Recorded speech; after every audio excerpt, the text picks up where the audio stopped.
네, 오늘 이 본문 말씀을 중심으로 해서 그리스도인이라 일컬음을 받게 되었더라라는 제목으로 하나님 말씀 전하도록 하겠습니다. 동요 중에 내 동생이라는 노래가 있습니다. 우리가 다 아는 동요일 텐데 가사가 이렇습니다. 내 동생 곱슬머리 개구쟁이 내 동생 이름은 하나인데 별명은 몇 개요? 서너 개. 아빠가 부를 때, 엄마가 부를 때는 꿀돼지, 아빠가 부를 때는 두꺼비, 누나가 부를 때는 왕자님. 어떤 게 진짜인지 몰라. 네, 이런 동요가 있어요. 2절도 있는데 제가 굳이 안 하겠습니다. 네, 굳이 하지 않도록 하겠습니다. 2절까지 있더라고요. 근데 이 동요의 주제는 뭡니까? 내 동생이 하나가 있는데 이름은 하나인데 별명은 여러 개라, 이런 가사죠. 우리도 비슷하지 않습니까? 여러분들 별명 하나씩 다 갖고 계신 줄 압니다. 뭐 가족들에게, 또 친구들에게, 뭐 직장 동료들에게, 또 지인들에게 뭐라고 불리고 있는지 여러분 별명들이 다 있으실 텐데, 별명까지는 아니지만 우리가 있는 곳마다 우리를 부르는 게 다 다릅니다. 뭐 우리의 이름은 하나지만 집에서는 아들, 딸로 불리고요, 직장에서는 직급으로 불리고요, 학교에서는 학생으로 불리기도 합니다. 그 외에도 우리를 부르는 호칭들이 각자가 다 다르게 각자 있습니다. 그리고 우리의 호칭 중에는 자칭과 타칭이 있어요. 그래서 내가 나를 부를 때, 그리고 남이 나를 부를 때는 확실한 차이가 존재한다는 것을 알 수 있어요. 예를 들어 보겠습니다. 내가 나보고 똑똑하다거나 예쁘다거나 긍정적인 평가를 내리면서 남들에게 이야기를 해본다고 생각해 보세요. 다른 사람들이 어떻게 여깁니까? 별로 좋게 여기지 않습니다. 왜 그러느냐? 잘난 척한다고 생각해서 사람들이 주변으로 오지 않습니다. 겸손하다고 느끼지 않기 때문에 자기 자신을 예쁘다고, 똑똑하다고, 잘생겼다고 표현하면 사람들이 별로 꼬이지 않습니다. 하지만 남들이 평가해 줄 때 어떻냐? 거기서부터는 그 사람에 대한 이미지가 달라지고요, 능력도 나타나기 시작해요. 남이 비로소 이야기를 해줄 때 진정으로 그 안에 힘이 생기게 된다는 것이죠. 누군가가 나를 좋게 평가해 주기 시작할 때 다른 사람들에게 있어서 좋은 이미지가 생기게 되고요, 또 긍정적으로 평가되기 시작한다는 것을 우리는 살면서 알 수 있어요. 우리 그리스도인들도 마찬가지입니다. 내가 그리스도인이라고 이야기하는 것도 매우 중요하지만 남이 나를 보고 그리스도인이라고 불러주고 인정해주는 것이 더 중요합니다. 그래야 그 능력이 배가 되기 때문에 그렇습니다. 자, 그렇다면은 남이 인정해주는, 또 남이 불러주는 그리스도인이 되기 위해서는 우리가 어떤 삶을 살아야 하는가? 우리 공동체가 그리스도인들의 공동체가 되기 위해서는 어떤 모습으로 서야 하는가? 오늘 본문을 중심으로 해서 함께 말씀을 나눠보도록 하겠습니다. 자, 오늘 본문 사도행전 11장은 본격적으로 이방인들을 향한 복음이 전파되는 장면들이 등장하기 시작합니다. 11장 1절에서 18절까지의 말씀에는 일명 예루살렘 공의회라고 하는 교회의 모임이 열리게 되는 것을 알 수 있습니다. 자, 여기서는 논쟁이 하나가 벌어지기 시작하는데, 그 논쟁이 뭐하냐? 이방인들에게 복음을 전하는 것이 하나님의 뜻인가 아닌가 라는 주제로 사람들 사이에 논쟁이 발생합니다. 유대인들은 말합니다. 어떻게 할례받지 않은 이방인들에게 세례를 주고 복음을 전할 수 있느냐라고 주장합니다. 하지만 그 앞장 10장에서 이방인이었던 고넬료라는 사람에게 복음을 전하고 세례를 베풀었던 베드로가 일어나서 이방인들을 향한 복음 전파는 하나님의 뜻입니다 라는 강력한 메시지를 전파하기 시작합니다. 그래서 이들이 뭐라고 이야기를 하면서 예루살렘 공의회의 결론을 짓는가 하면 우리 18절 말씀입니다. 그들이 이 말을 듣고 잠잠하여 하나님께 영광을 돌려 이르되 그러면 하나님께서 이방인에게도 생명 얻는 회개를 주셨도다 하니라, 이렇게 말씀합니다. 당시 예루살렘 교회에서 가장 영향력 있는 사도 2명을 뽑으라고 하면 베드로와 야고보라는 사도를 뽑습니다. 특히 베드로는 어떤 사람입니까? 예수님의 수제자였죠. 그래서 많은 사람들이 인정했던 사도였습니다. 더구나 유대인의 최고 공회였던 사내들인 공회에서 끌려가서도 담대하게 복음을 전하면서 많은 사람들을 주께로 돌아오게 만들었던 장본인이 베드로 사도였어요. 그래서 이 베드로가 직접 경험했던 이방인에 대한 선교는 사실상 예루살렘 교회가 인정하게 되는 하나의 계기가 된다고 우리가 볼 수 있습니다. 자, 그러던 중에 이제 이방인 선교의 본진의 어떤 기지가 되는 안디옥 교회에 대한 설명이 오늘 본문 말씀에서 이어지기 시작합니다. 안디옥 교회는 어떻게 세워지게 되었는가? 오늘 본문에서 말씀하고 있습니다. 우리 먼저 19절에서 20절 말씀을 다 같이 한번 읽어보겠습니다. 시작. 그때에 스데반의 일로 일어난 환란으로 말미암아 흩어진 자들이 베니게와 구브로와 안디옥까지 이르러 유대인에게만 말씀을 전하는데, 그 중에 구브로와 구레네 몇 사람이 안디옥에 이르러 헬라인에게도 말하여 주 예수를 전파하니. 아멘. 자, 당시 상황이 어땠느냐? 스데반 집사라는 사람이 있었어요. 예루살렘 교회에서 처음으로 세워진 7집사 중에 한 명이었죠. 이 스데반 집사가 순교하는 일이 벌어집니다. 그래서 이 일로 인해서 예루살렘 교회에는 핍박이 시작됩니다. 자, 그러면서 사도들을 제외하고 그 많은 예루살렘 교회 성도들은 흩어지게 돼요. 사도행전 8장 1절 2절 말씀엔 이렇게 이야기합니다. 그날에 예루살렘에 있는 교회에 큰 박해가 있어 사도 외에는 다 유대와 사마리아 모든 땅으로 흩어지니라. 경건한 사람들이 스데반을 장사하고 위하여 크게 울더라. 아멘. 자, 이렇게 증언합니다. 그러니까 스데반 순교는 예루살렘에 있는 성도들을 유대와 사마리아로 흩어지는 계기가 되게 만들었다는 거죠. 자, 이것은 하나님의 뜻입니다. 왜냐하면 하나님께서 복음 전파를 향한 뜻은 예루살렘 안에서만이 아니라 온 유대와 사마리아와 땅끝까지 이르러 복음을 전하는 것이기 때문에 그렇다는 거죠. 그래서 오히려 스데반의 순교를 통해서 온 유대, 사마리아에게 복음을 전할 수 있는 계기가 되는 아주 놀라운 하나님의 뜻이 벌어지게 됩니다. 스데반의 일을 통해서 예루살렘에만 머물러 있었던 성도들이 흩어지기 시작하고 그곳에서 복음을 전하게 되는 계기가 된다는 것이죠. 자, 이를 통해서 사도행전 8장에서는 빌립의 사마리아 선교, 그리고 이방인 선교, 그리고 무엇보다 가장 중요한 바울이 회심하게 되는 놀라운 사건들이 차례차례 벌어지게 됩니다. 자, 이런 일로 인해서 흩어진 자들 중에는 베니게와 또 구브로와 안디옥, 즉 이방 땅으로 흩어진 사람들도 있었다. 이렇게 우리가 볼 수 있습니다.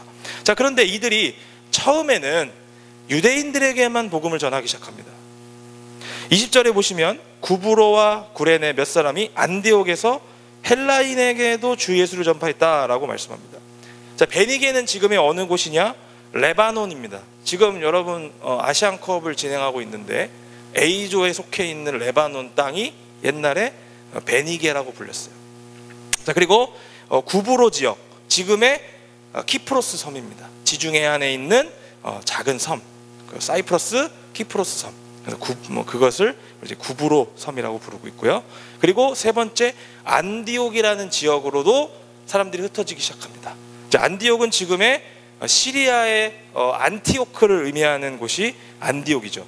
자, 이곳은 당시에 어떤 곳이었느냐? 로마 제국에서 세 번째로 큰 도시, 아주 큰 도시였어요. 로마 제국이 당시에 얼마나 컸습니까? 상당했죠. 지중해안을 다 둘러다니면서 유럽과 아시아와 아프리카까지 모든 지역들을 다 다스리는 제국의 세 번째로 큰 도시가 안디옥이었다는 거죠. 인구가 무려 당시 기준으로 50만 명이 넘는 대도시였습니다. 다시 말하면 많은 이방인들이 섞여 있는 국제도시이기도 했다라는 것을 알 수 있습니다. 자, 이곳에서 어떻게 일이 일어났느냐? 드디어 이방인들에게도 복음을 전하기 시작했다라는 아주 놀라운 복음의 역사가 일어나기 시작합니다. 자, 그러자 무슨 역사가 일어나느냐? 21절 말씀에 주의 손이 그들과 함께 하심에 수많은 사람들이 믿고 주께 돌아오더라 라고 기록합니다. 안디옥에 거주하는 많은 불신자들이, 믿지 않는 사람들이 이제 주 예수를 믿고 영접하게 되는 복음의 역사가 이방인들에게도 나타나기 시작합니다.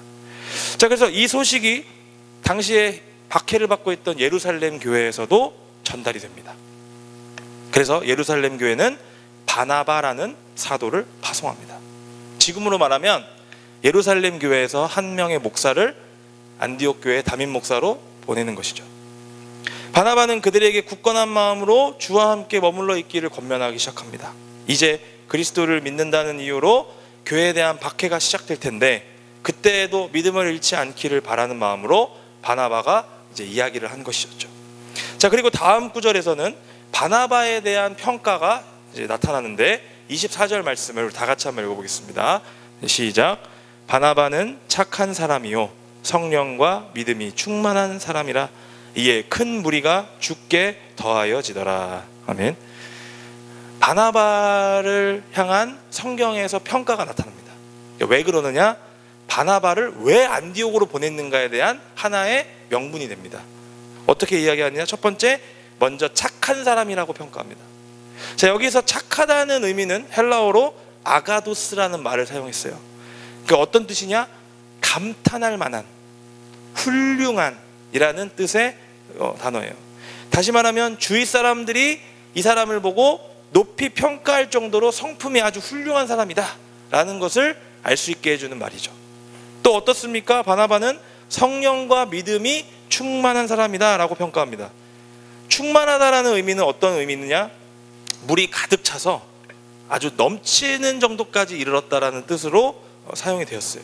다시 말하면 성령과 믿음이 바나바에게서나 또 그의 생각이나 삶을 통해서 넘쳐 흐를 정도의 사람이었다. 아주 신앙이 두터운 사람이었다라는 것을 알 수 있습니다. 영적으로 풍성한 은혜를 삶 속에서 소유하고 있었고 생활 속에서 누가 봐도 알 수 있을 정도의 어떤 은혜의 사람이었다라는 것을 표현하는 말이 성령과 믿음이 충만하다라는 말입니다. 자, 그러다 보니까 바나바를 중심으로 해서 많은 사람들이 안디옥 교회로 모이게 된다는 거죠. 바나바는 여기서 그치지 않았습니다. 사울을 찾으러 가서 안디옥으로 데리고 오는 행동을 보여줘요. 자, 우리가 사울이라고 하면은 나중에 이제 바울로 이름을 바꾸는 그 사람을 의미하는데, 사울은 당시에 회심을 했음에도 불구하고 많은 유대인들이 예전에 그 과오들을 기억하면서 많이 죽이려고 했어요. 시도를 했습니다. 그래서 주변의 사람들이 숨겨주고 도와주고 또 다소라는 곳으로 피신까지 시켜준 상태였습니다. 자, 그런데 바나바는 그 다소에서 머물고 있었던 바울을 데리고 와서 안디옥 교회에서 1년 동안 큰 무리를 이제 가르치게 하는 그런 역할을 담당하게 만들죠. 자, 이 둘은 1년 동안 안디옥 교회에 있는 많은 그리스도인들을 가르칩니다. 왜 그랬냐? 안디옥 교회 성도들은요, 당시에 예수님을 영접하기는 했습니다마는 믿음의 내용이었던 이 교리에 대해서는 아주 약했던 것이죠. 그래서 당시 최고의 지성을 가지고 있던 사울을 이 안디옥으로 데리고 와서 함께 교회의 지도자로서 성도들의 신앙교육을 담당했던 것입니다. 자, 이러한 과정 가운데서 안디옥 교회는 성장하게 되고요, 또 타의 모범이 되는 그런 모범적인 교회로 서게 되었습니다. 자, 그래서 후에 바울의 선교여행 1차, 2차, 3차 선교여행 때 전초기지가 되어서 이방인 선교의 본부가 되는 역할을 안디옥 교회가 나중에 담당하게 되는 역사가 일어나게 된다는 것이죠. 자, 그러면서 이 안디옥 교회는 어떤 별명이 붙여지게 되느냐? 우리 26절 하반절 다 같이 한번 읽어보도록 하겠습니다. 자, 시작. 제자들이 안디옥에서 비로소 그리스도인이라 일컬음을 받게 되었더라. 아멘. 자, 이들은 어떻습니까? 드디어 안디옥에서 처음으로 그리스도인이라 일컬음을 받게 되었습니다. 성경에서 그리스도인이라는 단어가 처음 등장하는 순간입니다. 이 그리스도인이라는 말이 왜 중요하냐? 당시에 유대인들이 믿었던 유대교와 이제 예수 그리스도를 믿는 그리스도교가 구분되었다라는 것을 의미하기 시작한다는 것이죠. 그리고 이제 더 나아가서는 안디옥에 살고 있던 당시 불신자들이 봤을 때도 하도 그리스도를 전하고 다니니까 처음에는 조롱하는 의미로, 야유하는 의미로 이 별명을 붙였지만 오히려 이 별명은 그리스도에게 속한 사람이라는 진정한 의미로 바뀌게 됩니다. 그래서 이제 이 안디옥 교회 성도들을 보면서 불신자들이 그리스도를 알게 되는 그런 사실로 이제 밝혀지게 된다는 것이죠. 안디옥 교회는 최초의 이방인 교회입니다. 유대인들이 만든 교회는 예루살렘 교회였고요, 이제 이방인들에게 복음이 전해져서 세워진 교회가 이 안디옥 교회였어요. 다시 말하면 땅끝까지 이르러 복음을 전하라는 예수님의 이 지상명령이 이제 본격적으로 이루어지는 복음의 전초기지가 열려졌다라는 그 의미를 우리가 발견할 수 있습니다. 그런 가운데서 당시에는 복음이 들어가지도 않았던 이 땅에서 안디옥 교회는 어떤 삶을 보여줍니까? 그리스도인이라 일컬음을 받는 교회가 됩니다. 많은 사람들에게 있어서 모범이 되고요, 오직 그리스도에게 속하고 그리스도를 따르는 자들이라는 이름을 받게 되는 것을 우리는 26절 말씀을 통해서 알 수 있어요. 우리도요, 이런 공동체가 되어야 되는 줄로 믿습니다. 안디옥 교회는 스스로를 그리스도인이라고 칭하지 않았습니다.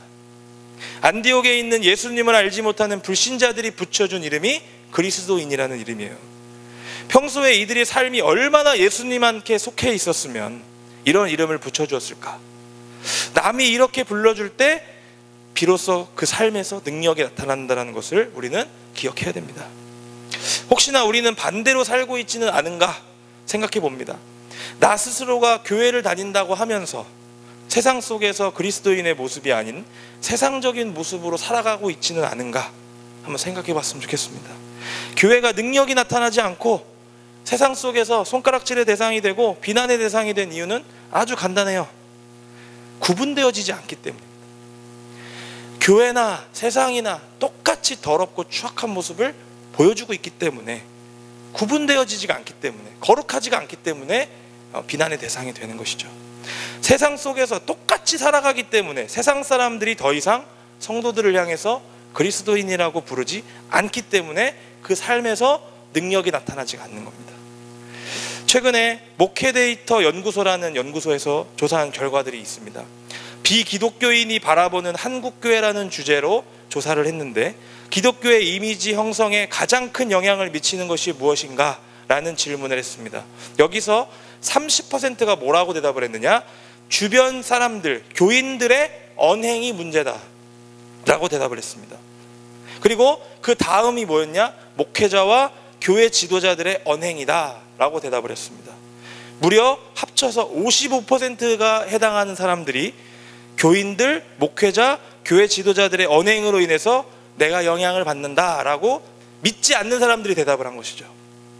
그리고 또 하나가 있습니다. 우리나라 국민들의 종교 호감도가 발표가 됐는데, 불교와 가톨릭은 호감도가 100점 만점에 50점대로 계속 상승하고 있는 반면에 개신교는 100점 만점에 30점대 초반대로 계속 유지가 되고 있다는 것으로 발표가 됐습니다. 최근 우리가 미디어에서 비춰지는 교회의 모습도 별반 다르지가 않아요. 넷플릭스의 더글로리라고 하는 드라마가 있었어요. 여기서는 주인공 문동은이라는 학생을 학창시절에 괴롭혔던 이사라라는 학생이 나옵니다. 이사라는 어떤 사람입니까? 대형교회 담임 목사의 딸입니다마는 마약과 사회적으로 문제가 될 만한 행동을 아무렇지 않게 하는 모습으로 그려집니다. 그의 아버지인 목사도 역시 크게 다른 모습이 아닙니다. 가정에서의 모습, 교회에서의 모습, 아주 큰 차이가 나는 모습을 통해서 우리가 눈살을 찌푸렸던 행동들이 많이 나옵니다. 그리고 수리남이라는 작품에서는 목사는 대놓고 사기꾼으로 그려집니다. 황정민이 연기한 전요한이라는 사람은 목사지만 마약을 만들어 파는 드라마의 빌런으로 그려지고 있어요. 이 외에도 수많은 영화나 드라마에서 기독교에 대한 이미지는 점점점 부정적으로 그려지고 있습니다. 이유는 무엇일까요? 간단합니다. 그만큼 기독교에 대한 사회적 인식이 부정적이기 때문에 그렇습니다.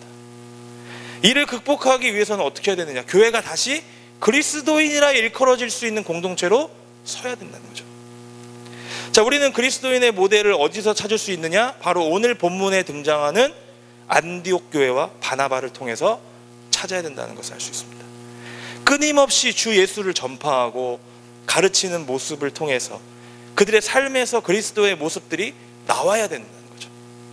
바나바는 어떤 사람입니까? 인격과 성품 그리고 신앙 모두가 다른 사람들에게 인정을 받고요, 아주 감탄할 정도의 사람이었다. 오늘 성경에서 그려지고 있어요. 안디옥 교회 성도들은 다른 교회 성도들에게 인정받은 것이 아니라 믿지 않는 세상 사람들에게 그리스도인이라고 불렸다라는 사실을 오늘 말씀을 통해서 우리는 기억해야 됩니다. 우리는요, 각자의 삶에서 믿지 않는 자들에게도 인정을 받아야 합니다. 비로소 나 자신이 나의 삶에서 그리스도인이라 인정을 받을 때 그런 사람들이 모인 교회는 그리스도인이라 일컬어지는 공동체가 될 수 있는 거죠. 평소 나의 삶은 어떠한가? 여기서 말하는 나는 저도 포함됩니다. 목사인 저도 평소에 어떻게 살아가고 있는지 저도 제 언행을 돌아봐야 되죠. 우리 모두가 각자 나의 모습을 좀 돌아보기를 원합니다. 나는 과연 그리스도인으로서 살아가고 있는지, 나는 다른 사람들에게 인정받을 만한 모습으로 살아가고 있는지 돌아보아야 된다는 것이죠. 교회가 부정적인 이미지로 사람들에게 보여지는 것을 다른 원인에서 찾으면 안 된다는 것이죠. 세상 속에서 살아가고 있는 내가 과연 그리스도인으로서 살면서 그리스도에게 속한 사람으로 살아가고 있는가, 그리스도를 따라가고 있는 사람인가를 함께 돌아볼 줄 알아야 된다는 것이죠. 내가 자칭 그리스도인이라 하는 것은 능력이 없습니다. 내가 타칭 그리스도인이라고 불려주기 시작할 때 내 삶에서 능력이 나타나기 시작합니다. 주의 손이 나를 붙들기 시작합니다. 주의 능력이 나의 삶에 나타나기 시작합니다. 남들에게 불려질 때 이런 모든 것들이 나타난다는 거죠. 베드로는요, 세상 속에서 그리스도인으로 살아가는 가운데 어떤 마음을 가져야 하는지 우리에게 오늘도 이렇게 말씀하고 있습니다. 베드로전서 4장 16절 말씀을 다 같이 읽겠습니다. 시작. 만일 그리스도인으로 고난을 받으면 부끄러워하지 말고 도리어 그 이름으로 하나님께 영광을 돌리라. 아멘. 우리는요, 세상에서 내가 그리스도인이라는 사실을 드러낼 때 혹시라도 나에게 불합리한 일들이 생길까봐 노심초사하는 경우들이 많이 있어요. 내가 혹시라도 교회 다닌다고 하면, 내가 혹시라도 예수님 믿는다고 하면 나에게 뭔가 다른 것들로 돌아올까봐 무서워서 쉽게 드러내지 못하는 경우들이 있어요. 그래서 숨기는 경우들이 많이 있습니다. 실제로 많은 그리스도인들이 그렇게 살아감을 고백하고 있습니다. 하지만 여러분, 그렇지 않습니다. 숨긴다고 해서 그 삶이 합리적이거나 행복한 신앙생활이 될 수 있을까요? 절대 그렇지 않다는 것입니다. 내가 세상에서 그리스도인이라고 듣는다는 것은 다른 말로 이야기하면 고난과 박해가 내 삶 가운데 나타날 수밖에 없다는 것을 받아들이는 거예요. 그리스도인들에게 있어서 고난은 필연적인 겁니다. 세상은 그리스도를 싫어하기 때문에 그렇습니다. 하지만 베드로는 이러한 삶을 살아가고 있는 그리스도인들에게 권면하고 있어요. 뭐라고 하느냐? 그리스도인으로서 고난받는 것을 부끄러워하지 말고 도리어 자신의 삶을 통해서 하나님께 영광을 돌리라, 이렇게 말을 한다는 거죠.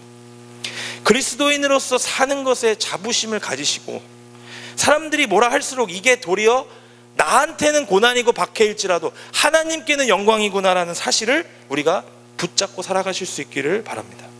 여러분, 사람들이 나에게 손가락질하고 비난하고 박해와 고난이 나에게 닥쳐올수록 우리에게는 그것이 도리어 능력이 됩니다. 우리가 이렇게 그리스도인으로서 살아가고자 하면 하나님은 외면하지 않으세요. 훗날 우리가 받을 그 영광을 생각하면서 도리어 이 모든 고난과 박해 가운데서 힘있게 살아가기를 원하신다는 것을 우린 기억해야 됩니다. 사랑하는 청년 여러분, 바라건대 우리 모두가 우리가 속한 이 공동체가 비로소 그리스도인이라 일컬음을 받게 되기를 주님의 이름으로 축원드립니다. 네. 남들은 우리를 조롱하고 비아냥댈지 모르나 그리스도 안에서 날마다 은혜와 능력을 통해서 세상 속에서 결국에는 우리가 인정받을 수 있는 그런 우리 모두가 되기를 바랍니다. 내 삶에서 그리스도인이라는 이름을 들으면서 지금은 힘들고 고난에 빠지는 것 같아도 그것이 결국은 하나님께는 영광이 되고 나에게는 능력 있는 삶이 된다는 사실을 오늘 말씀을 통해서 기억할 수 있길 바랍니다. 각자의 부르신 자리에서 예배자로 서기를 바랍니다. 또 그리스도인으로 일컬어질 수 있는 우리 모두가 되어서 세상에서 승리하시길 바라고, 또 세상으로부터 인정받는 그리스도인들이 되기를 주님의 이름으로 축원드립니다.